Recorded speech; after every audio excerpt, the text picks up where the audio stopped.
Hello and welcome to Deep Drive, our weekly podcast powered by Kotak Mahindra Prime. Now, on this week's episode, we're going to be talking about the action we are seeing in the mid-size SUV space.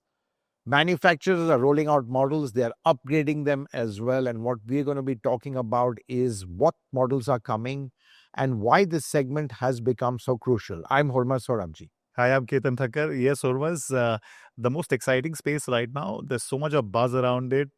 You've already driven the Sierra.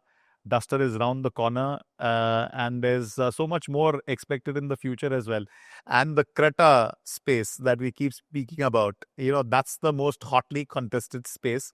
Seltos, we've just been to the global premiere. The prices are going to be announced shortly. So it definitely is the most hotly contested space now that the sub 4 meter segment has been very well populated. Saturated, I would say. Saturated now. Yeah. This is the space everyone's going after. And clearly, with the rising aspiration and growing premiumization, it just appears to be a sweet spot of the Indian market, isn't it?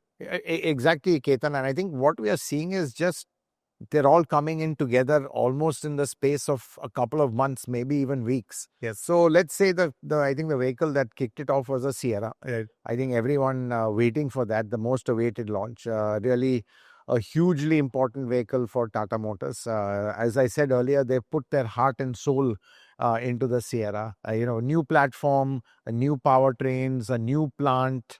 Very little carryover parts. You get inside the car, there's just the steering wheel. Let's say the HVAC console is similar. Otherwise, everything new. So really a new beginning, not just a new model, but I would say even a new beginning for Tata Motors, which they want to hopefully, let's say, buy back the trust of the customer. Right. And really get a lot of volume in this. So don't forget, I mean, the perception of Tata Motors as far as the Koreans go, really, they don't have that same trust factor in this segment. And Creta, a proven product. When you're a proven product, at the end of the day, people want to play safe. They go with something that's proven. So I think Sierra was there. Then we've seen the Seltos. Yes. Again, I think quite surprising. They've stretched it, Yes. made it bigger. So I think they're hoping that will be the edge. Same powertrains, which was disappointing for a lot because, you want a new car, you want new powertrains as well. But I think the hybrid is coming. Right, Yeah. right, Hormazd. So I think that will be something interesting to see. People are expecting that, the hybrid announcement will be made along with the new car launch. Interestingly, the hybrid powertrain is available for South Korea and the US market, but Right. for India, they are focusing on localization so that they can price it attractively, price it closer to the diesel models and compete well against the Grand Vitara and Hyrider. That's right, absolutely. And when you have a hybrid and diesel, remains to be seen if both will coexist. That is one issue that we need to see. It could point that by, next cafe, they might, not have a diesel and continue with a hybrid. But of course, that's speculation from our side. But And it's a debatable thing, isn't it? With Mahindra and Tata going so strong with diesel in that space. That's right. And a mid-size SUV to expect not to have a diesel there. I mean, exactly. I completely agree with you. And I think, but there's one thing what the market wants. Market definitely wants diesel, and what the regulations want. right. And regulations favor hybrids, or it's easier to meet the regulations with With hybrids than with diesels. So I think that's really the challenge manufacturers have. But again, let's talking about the new models. So we had the Sierra, we had the Seltos, we've got the Duster making a comeback. Yes. I think they've announced Jan 26th. They've said that's when they're going to announce it, let's say significantly on Republic Day. And we've got the Nissan version, which is the Tecton also coming up maybe a month later. So I think a lot of action, but on top of that, we have some major facelifts as well. Yes. We've got the Taigun and we've got the Kushaq. Now, these vehicles were due for the mid-life cycle facelifts, and they have got them. What I understand, they're quite substantial. No change to the engine. I think no one's going to really change powertrain, really. It's too costly, and frankly, it's too complicated as well. So I think a lot of enhancements. I think, when the Taigun and Kushaq, Slavia Virtus, the India 2.0 cars came, there was a certain understanding of what the Indian consumers wanted. And actually, these products, in a way, fell short of what is happening because the amount of technology and features being thrown into them, I think they have to now up their game. Right. So I think we're going to see both these cars much more luxurious with a lot more features. We mentioned it earlier. I think what's going to be unique is that both the Kushaq and the Taigun are going to have massage seats at the rear. Right. So that's going to be a segment first. But I think most important, which I think a lot of people will want, is that the aircon will also be improved. Now, Kushaq and Taigun, the air conditioner, actually the India 2.0 cars, the air conditioner was really a weak point. And I think they've realized that they've had to upgrade that. Right. And that's going to happen. Right. So I think, so yes, they've taken a lot of customer feedback and they're going to be enhancing these cars.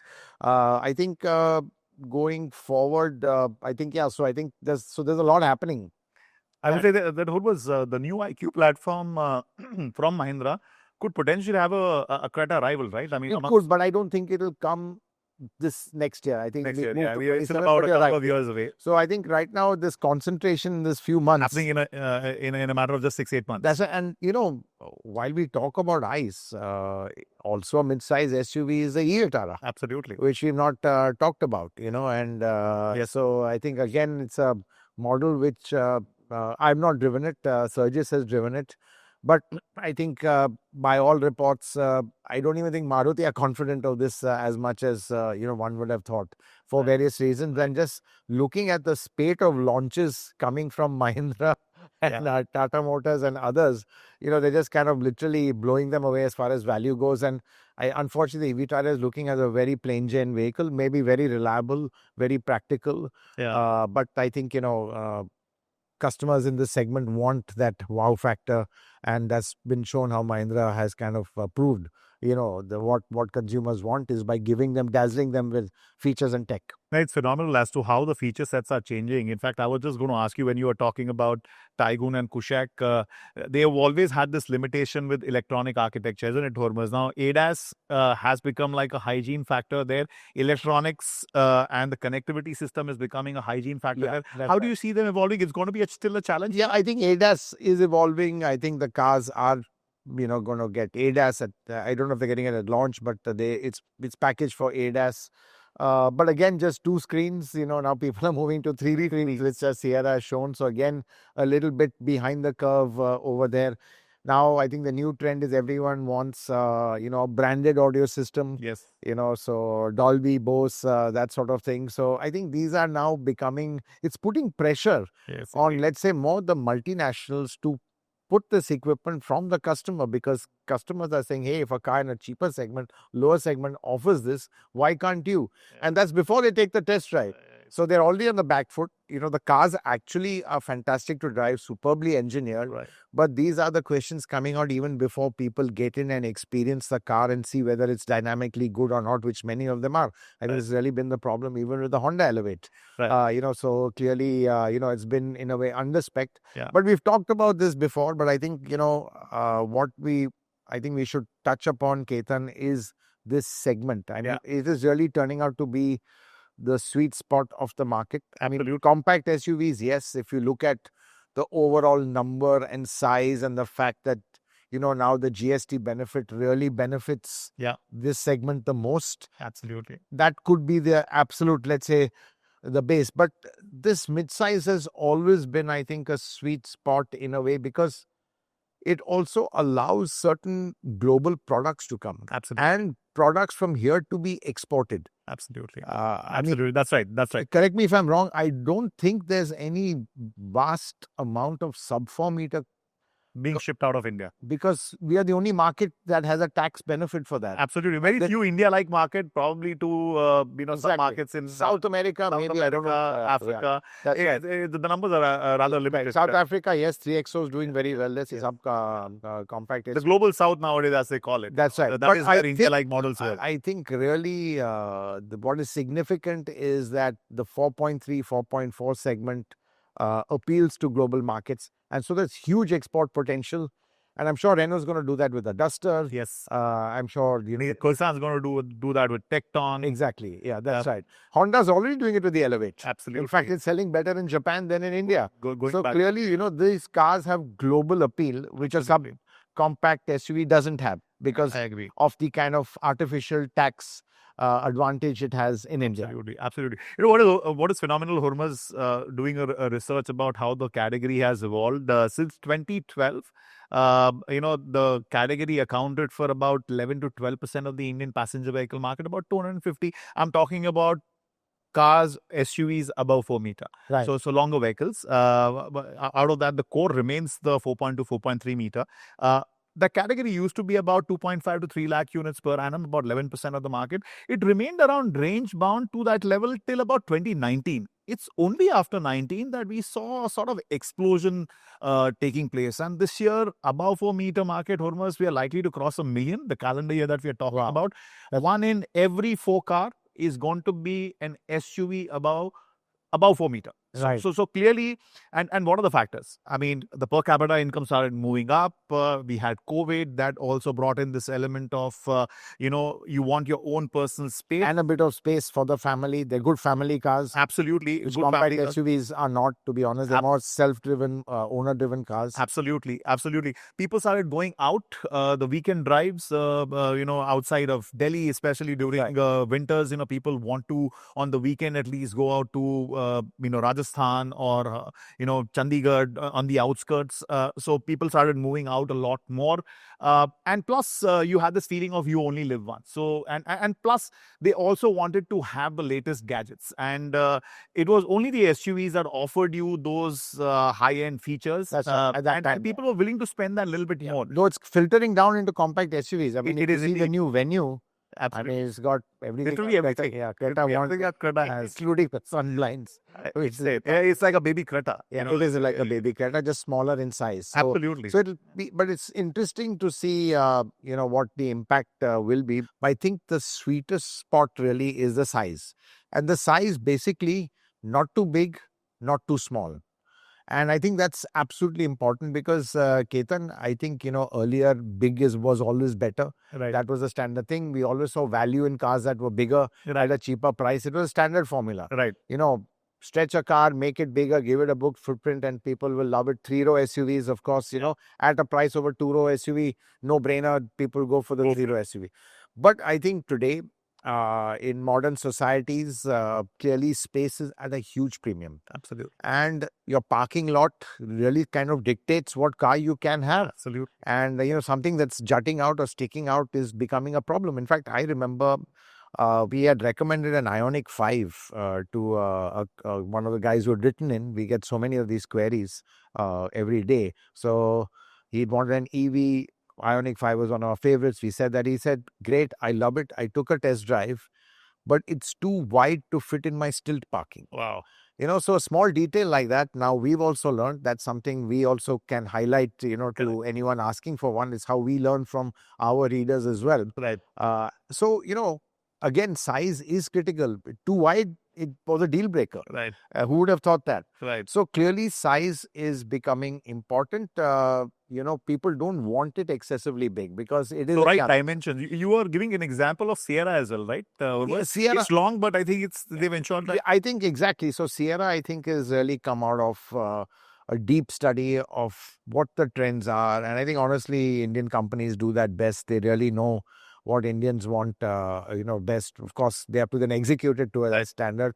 But clearly, I think there is now, I think, this kind of a sweet balance of a 4.3 meter long SUV. Seltos has gone to plus 4.4, which is interesting. To see how that pans out. I think they are trying to get that space advantage, larger boot, better rear seats. So it's that absolute fine balance, which I think is, what makes these this segment particularly attractive. And Ketan, if you look at it, if you go beyond that, let's get into the 4.5 meter segment. Right. Still, you've got real strong contenders like the XUV 700 in there doing good volumes. But frankly, it's nowhere near, let's say, a Creta. It's a different price bracket as well, no? Yeah, well, it is. But let's say some variants, they do overlap. There's an overlap.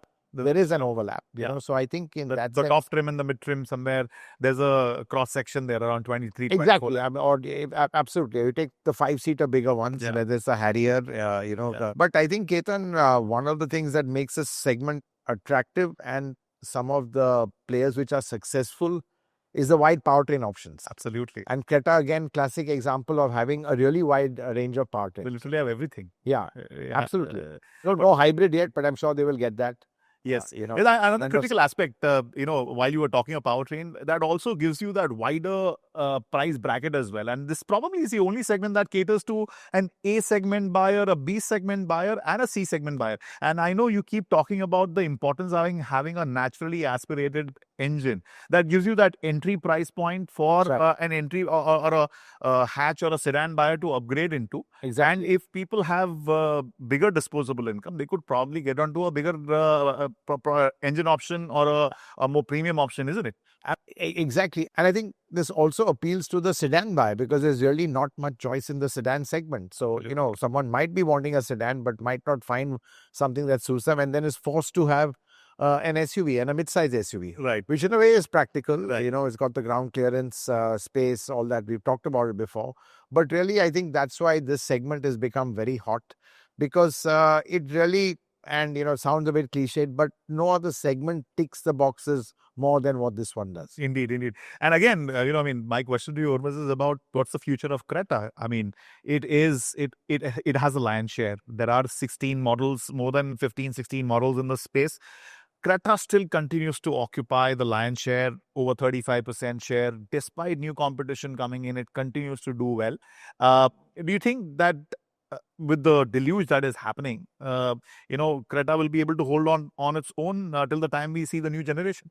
I think, Creta could lose some market share, but I think all these players will further expand the market is what I feel. They'll pull from other segments. True. They'll pull from the sedan segment, I'm sure, which again is showing decline. Right. But I don't think it's easy to topple the Creta. And I'll tell you why. One is, it's a legacy brand now. Yes. And Hyundai has, let's say, really invested a lot in it. Right. This is their absolute pillar. Yeah. So when you have a legacy brand, it's proven. Yeah.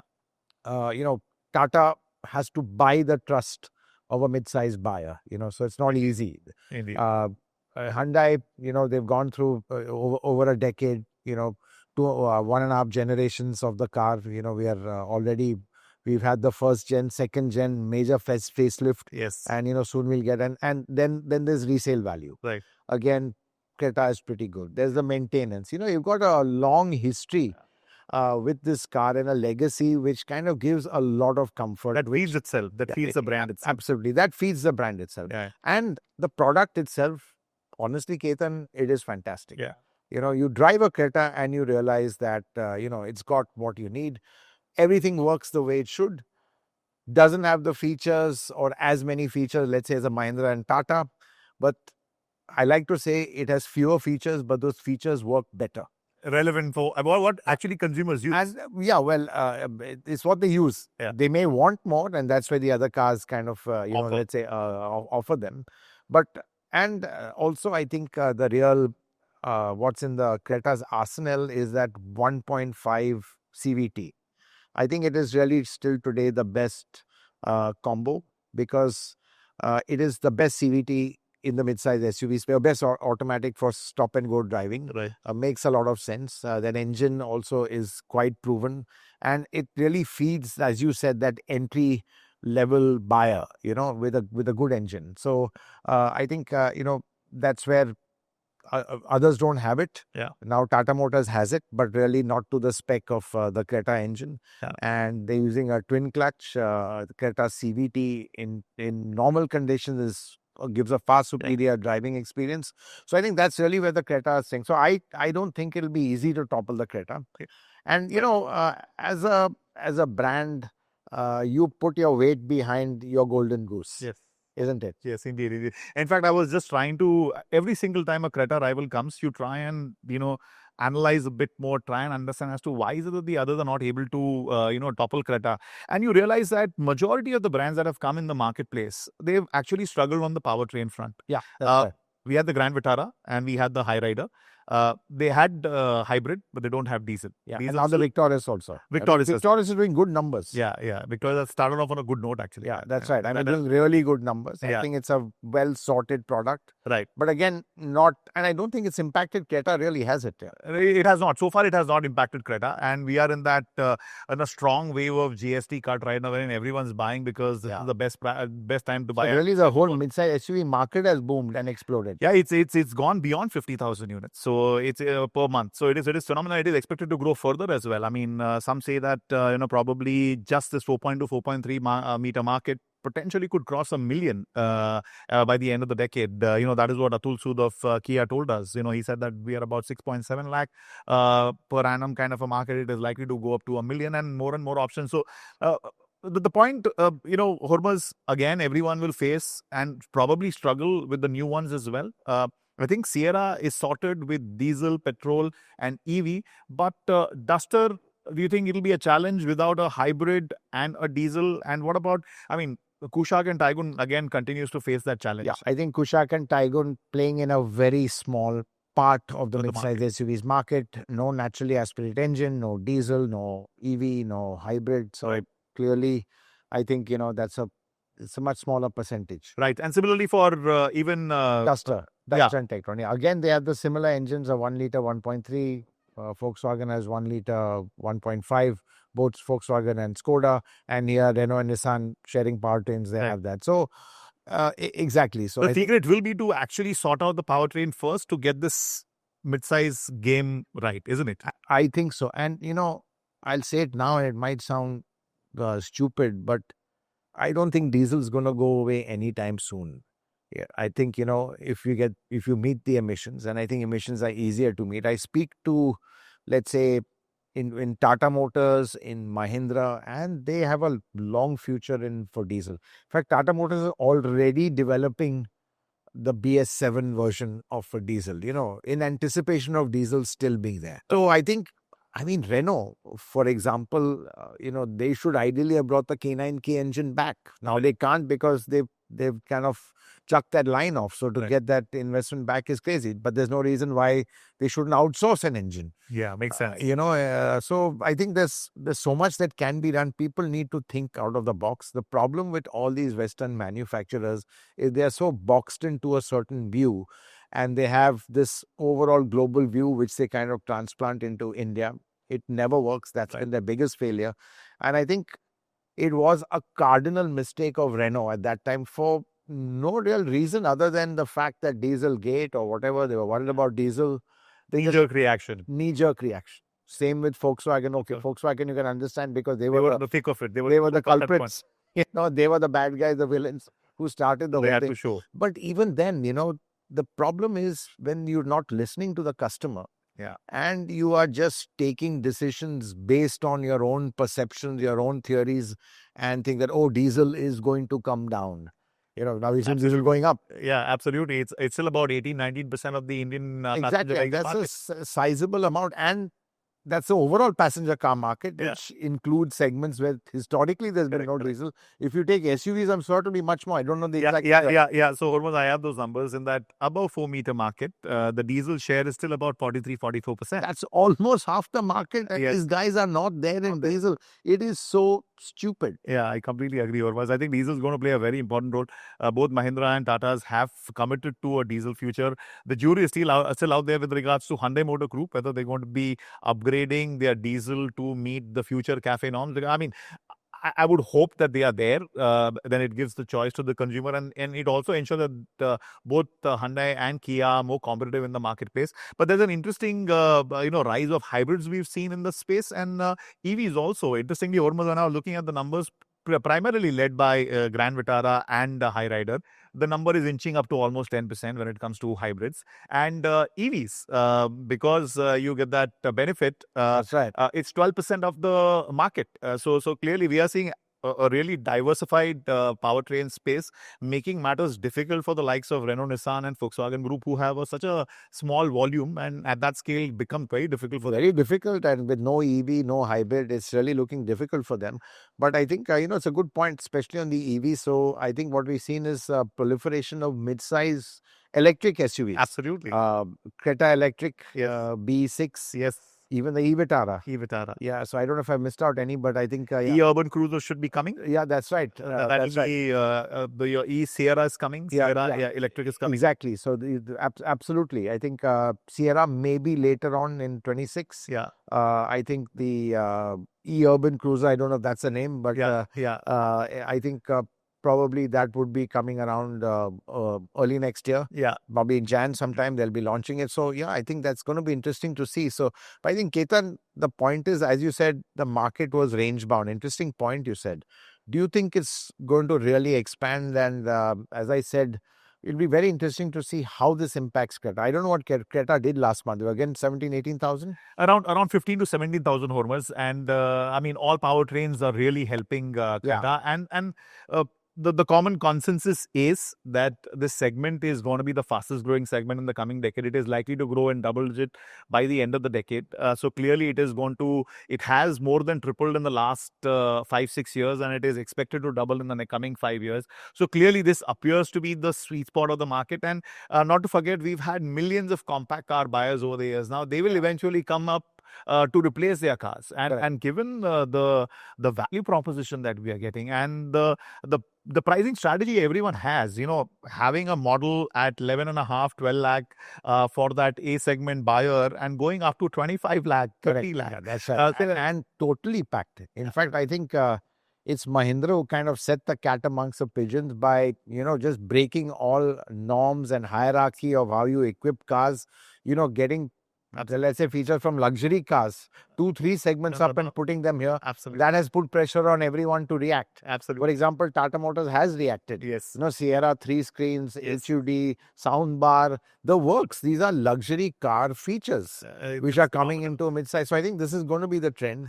Absolutely. And I think the ones who play this really well are, of course, the Indian OEMs and, of course, the Koreans as well. Yeah, absolutely. The Koreans have this fantastic, very, how do I say, I would say even lethal combination of giving the features and giving features which work and are well made. Right. I think that's going to be critical. I think the big differentiator between Indian brands and the Korean brands is exactly that, what you mentioned, that they will offer features that the consumer use. Whereas Mahindra and Tata's really spoil the consumer by offering much more. Now, it remains to be seen whether the Koreans will have to bite the bait, because that is what a consumer is actually. I mean, if you look at Mahindra's, let's say with their BEVs, the XCVs and the 6C, the 6 and the 9E, clearly it's working more with the 9E. I've seen so many of them around. Absolutely. Big vehicle. I think it's I'm also surprised people are buying into such a big SUV, but I think it's the tech that is being offered in the car that is absolutely working. Absolutely. It has been a phenomenal ride to see this category growing from just about 300,000, 400,000 to close to 1 million in no time. And SUVs, who expected, will account for almost 55-60% of the Indian market. 2/3 of the market is utility vehicles, and Indians are going behind SUVs, and this appears to be the sweet spot, Hormazd. Absolutely. Yes, Ketan, I think you've rounded off this episode by saying it is the sweet spot. In fact, there's lots of choice coming, and I think 2026 is going to be the year of the midsize SUV. Well, that's it from us from Deep Drive. Do hope you enjoyed watching this episode and all the other episodes we put out. To stay notified, do click on the bell icon so that you can catch us every Saturday at 11 a.m. And other than YouTube, you can also catch us on our other platforms, Spotify and Apple Podcasts. Thanks for watching. See you again next Saturday.